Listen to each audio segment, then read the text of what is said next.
tous, dans cette vidéo nous allons parler du mouvement des astres, donc de la force de gravitation, et nous présenterons également le repère de Freinet.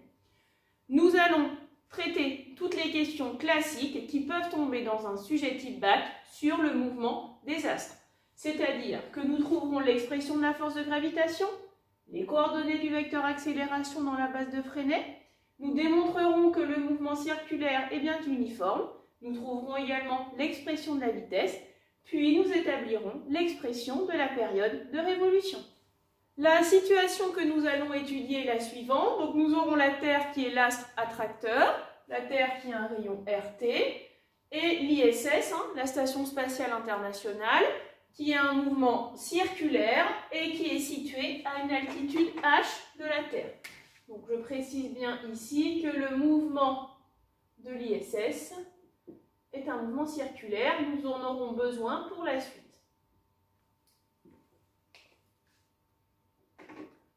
Nous allons commencer par placer le repère de Freinet dans cette situation.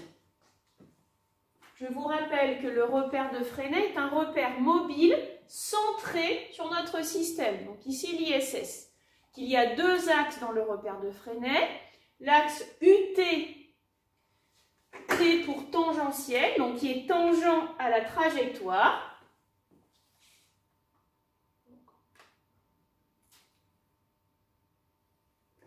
Voilà, le vecteur UT. Donc U pour vecteur unitaire, sa norme est de 1. C'est un repère orthonormé, l'autre axe est donc le vecteur UN, qui lui est perpendiculaire au vecteur UT et qui sera toujours dirigé vers le centre de l'astre attracteur. Les deux vecteurs sont de même norme, on prendra norme 1 puisque c'est des vecteurs unitaires. Donc je répète, T pour tangentiel, tangent à la trajectoire, N pour normal, puisque ça veut dire perpendiculaire à T. Donc perpendiculaire à la trajectoire du satellite.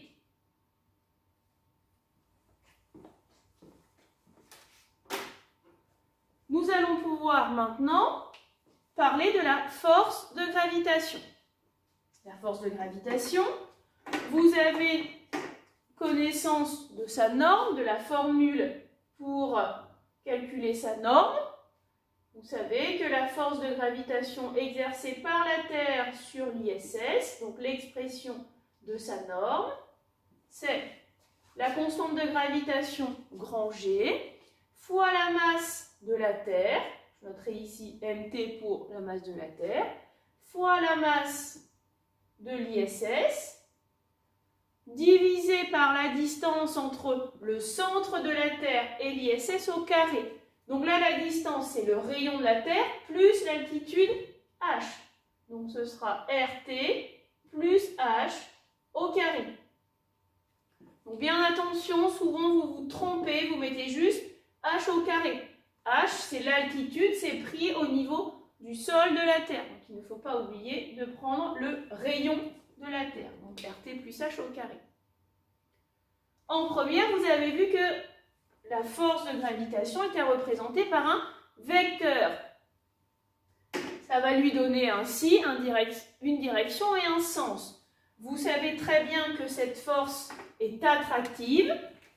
Donc si on la représente sur le schéma, elle part de notre système ici l'ISS et elle est dirigée vers le centre de la Terre. Donc, par exemple, ici je représente la force de gravitation exercée par la Terre sur l'ISS. Donc comme c'est un vecteur, il va falloir avoir ici un vecteur aussi qui va nous donner le sens et la direction de la force de gravitation. Donc on voit que la force de gravitation, elle est uniquement suivant le vecteur UN. Donc on pourra dire que la force de gravitation, c'est G fois la masse de la Terre fois la masse de l'ISS, masse du système et masse de l'astre attracteur, sur la distance entre les deux au carré, donc nous ici RT plus H. Donc c'est un vecteur et sa direction est donnée par le vecteur UN. Maintenant, que nous avons trouvé l'expression de la force de gravitation, on va pouvoir déterminer les coordonnées du vecteur accélération dans la base de Freinet. Pour ça, il faut utiliser une loi de la mécanique que vous connaissez bien, c'est la deuxième loi de Newton. Que nous dit cette loi? Elle nous dit que la somme des forces extérieures appliquées à notre système, donc ici le système c'est l'ISS, c'est égal à la masse de notre système, donc la masse de l'ISS, fois le vecteur accélération, qui dépend du temps. Quelle est la seule force qui s'applique sur notre système? C'est la force de gravitation. Donc, je peux remplacer somme des forces extérieures par la force de gravitation exercée par la Terre sur l'ISS, et ça va être égal à la masse de l'ISS fois le vecteur accélération. On remplace maintenant la force de gravitation par son expression. Donc c'est égal à la constante de gravitation grand G fois la masse de la Terre fois la masse de l'ISS divisé par le rayon de la Terre plus l'altitude du satellite H au carré. On n'oublie pas le vecteur directeur UN ici, puisque le vecteur accélération est par définition un vecteur. Et ça, c'est égal à la masse de l'ISS fois le vecteur accélération.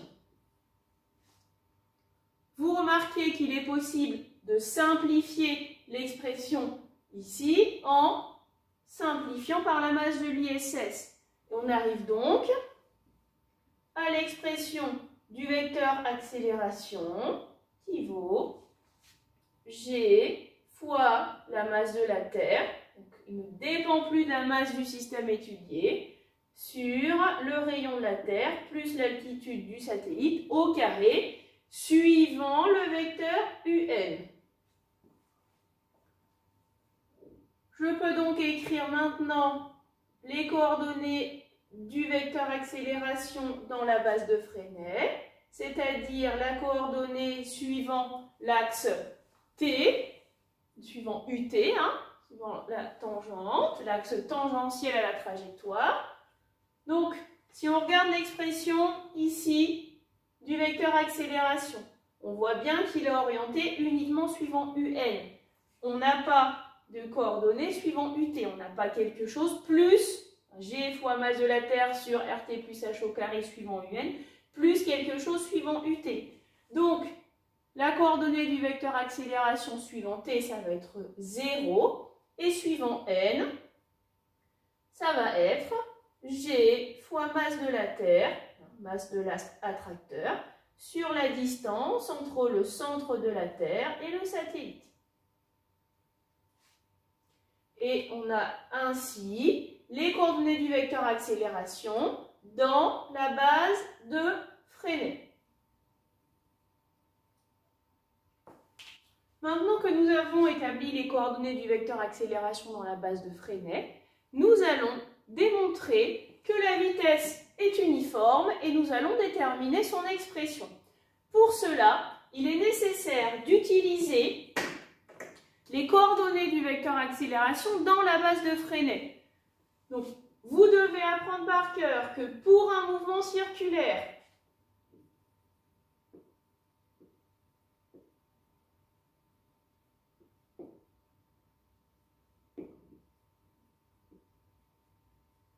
dans la base de Freinet,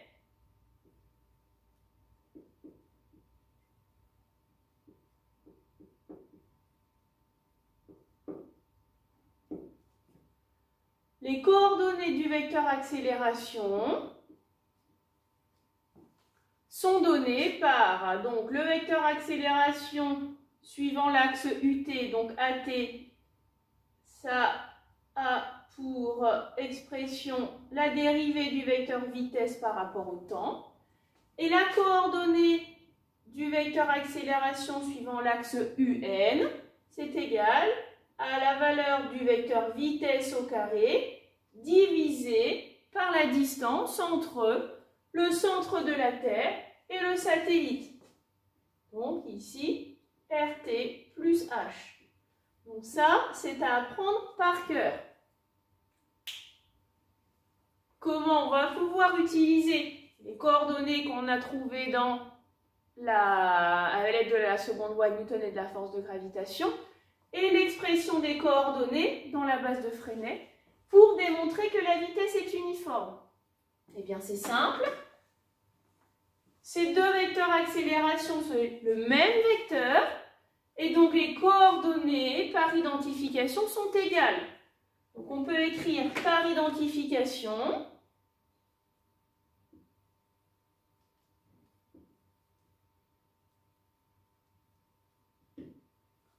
que AT, la coordonnée du vecteur accélération suivant UT, est égale à 0. Et c'est forcément égal à la dérivée du vecteur vitesse par rapport au temps, puisque nous sommes dans le repère de Freinet. Que peut-on conclure de cette information? La dérivée de la vitesse par rapport au temps, c'est 0. Donc, que peut-on conclure sur V? Posez-vous la question, qu'est-ce qu'on doit dériver pour obtenir 0? Ou quelle est la primitive de 0? Eh bien, la primitive de 0, c'est une constante. Donc, on peut en conclure que la vitesse de l'ISS, elle est constante. Puisque si vous dérivez V par rapport au temps, vous trouvez bien 0. Si la vitesse est constante, ça signifie que le mouvement est uniforme.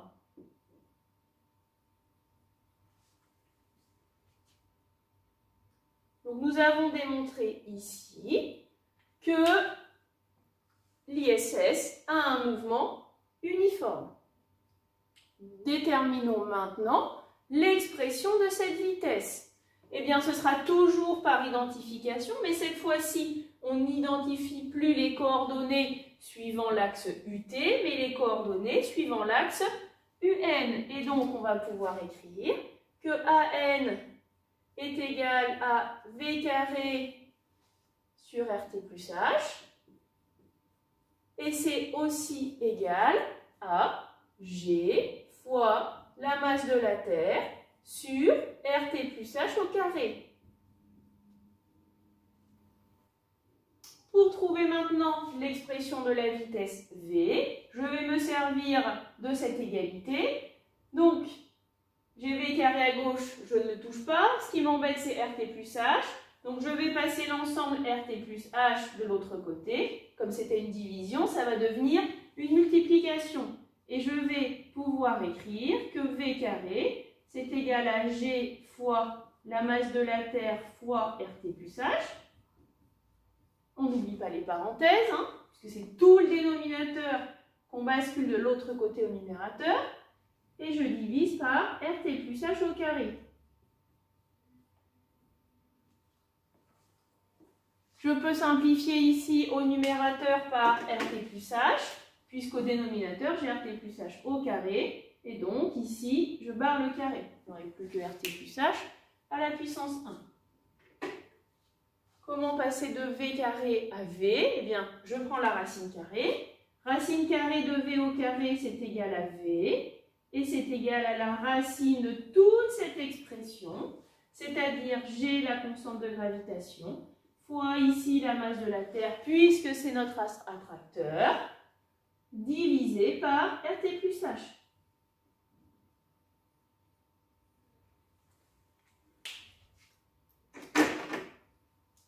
Donc nous avons ici démontré que la vitesse était constante, donc on avait un mouvement uniforme. Et nous avons fini par déterminer l'expression de la vitesse de révolution de l'ISS, bien sûr, autour de la Terre.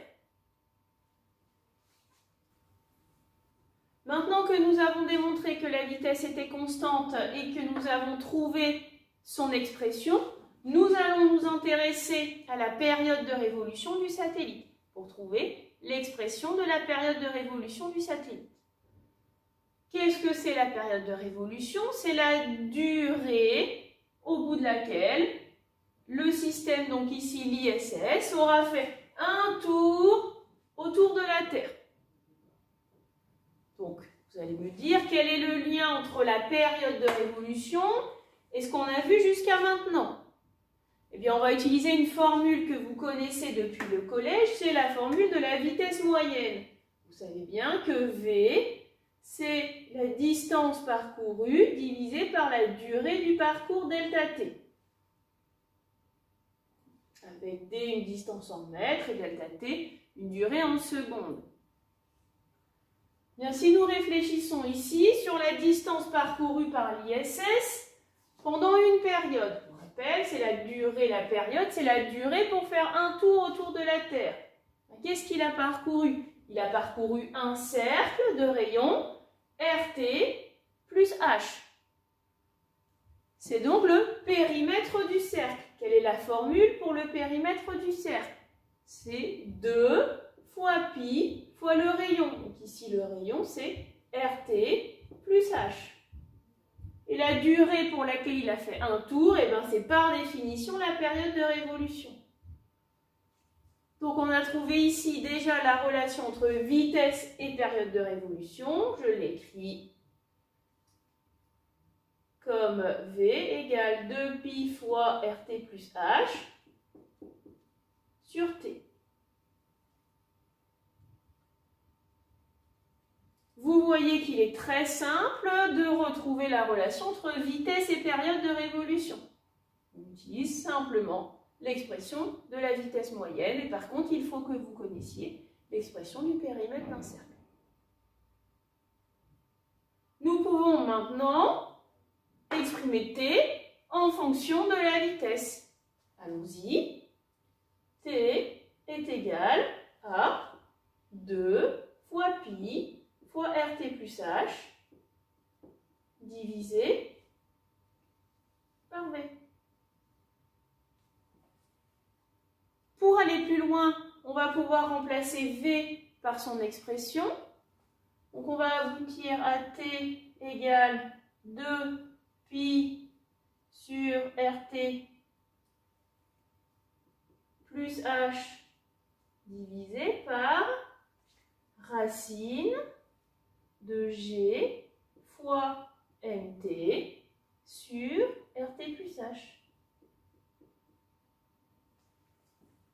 C'est pas très joli d'un point de vue mathématique d'avoir deux traits de fraction dans une expression, mais vous savez très bien que diviser par une fraction, ça revient à multiplier par l'inverse. Donc on va pouvoir écrire que T, c'est égal à 2 pi fois RT plus H, fois donc l'inverse de cette racine, fois racine de RT plus H sur G fois MT.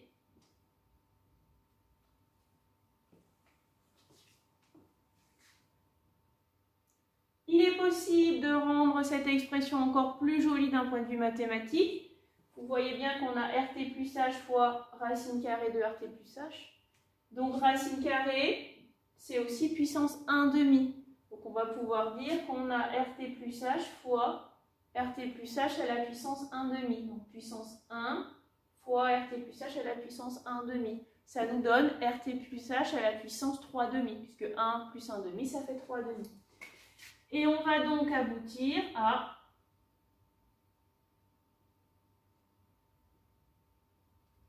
T égale 2 fois pi fois RT plus H à la puissance 3/2 divisé par racine carrée de G fois MT. Tant qu'on est aux puissance 1/2, racine carrée c'est puissance 1/2. Donc on pourra écrire que c'est égal à G fois la masse de la Terre à la puissance 1/2. Et là, vous avez l'expression de la période de révolution la plus jolie mathématiquement parlant. Évidemment, si vous arrivez déjà à faire cette étape, c'est déjà très bien. Donc dans cette vidéo, nous avons vu toutes les questions principales qui peuvent tomber pour un sujet de bac sur le mouvement des satellites et des planètes.